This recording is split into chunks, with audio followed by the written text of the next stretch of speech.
ఇలా చూడండి, ఇలా కథ చూడండి. జై మాధవరెడ్డి అని చెప్పి ఎవడైతే బీసీలకు వ్యతిరేకంగా కోర్టులో కేసు వేసి బీసీల రావాల్సినటువంటి అన్నం ముద్దను గుంజుకపోయిర్రో వాని పేరు రోడ్డు మీద రాసి ఇగో వీళ్ళంతా ఆ కాలనీలు ఉన్న రెడ్లు 5-6 జమై పటాకులు కాల్చి వాని పేరు మీద పాల్గుమరిస్తా ఉన్నారు. వీళ్ళ కడుపులో ఎంత కుట్రుంటుందో చూడ్రి.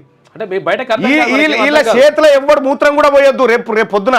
ఎందుకంటే ఇంత పాపిసి దొంగల ఆడలు ఉండరు. ఎందుకంటే తెలంగాణ రాష్ట్రంలో వీళ్ళ సొమ్ము ఈడబ్ల్యూఎస్ కోట వీళ్ళు తింటారు, కానీ బీసీల సొమ్ము బీసీలు తినడానికి ఇగో ఈ దుకాణం, ఈ పటాకులు కాల్చుకుంటా, ఈ దొంగ కథ ఇవి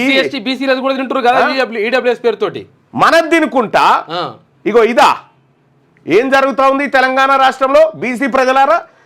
ఇగో వీళ్ళు 10 మంది జమై జై మాధవరెడ్డి అని చెప్పి ఆ రెడ్డి జాగృతి పేరు రాసుకొని దాని మీద పాల ప్యాకెట్ పోసి పటాకులు కాల్చుకుంటా ఉన్నారు చూడ్రి. ఇగో వీళ్ళు పటాకులు కాల్చుకుంటా ఉన్నారు చూడ్రి. ఇగో ఓట్లేసేది ఇప్పుడు రేపు వస్తే మనకు రిజర్వేషన్ వద్దని చెప్తున్నటువంటి వీళ్ళు రేపు పొద్దున ఎవడన్నా నా పేరు రాజేందర్ రెడ్డి, నా పేరు సోమిరెడ్డి, నా పేరు అంజిరెడ్డి అని చెప్పి మన గల్లీలకు వచ్చి అక్క ఓటేయి అన్న ఓటేయి అని అంటే చెప్పు మడత పెట్టుర్రి, చెప్పు మడత పెట్టి కొట్టుర్రి.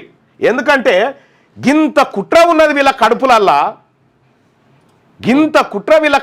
దాచుకొని బీసీలకు రిజర్వేషన్లు రావద్దని గింత ఉన్నది చూడ్రి. వాళ్ళ కడుపులల్లా మొత్తం విషం నింపుకున్నారు.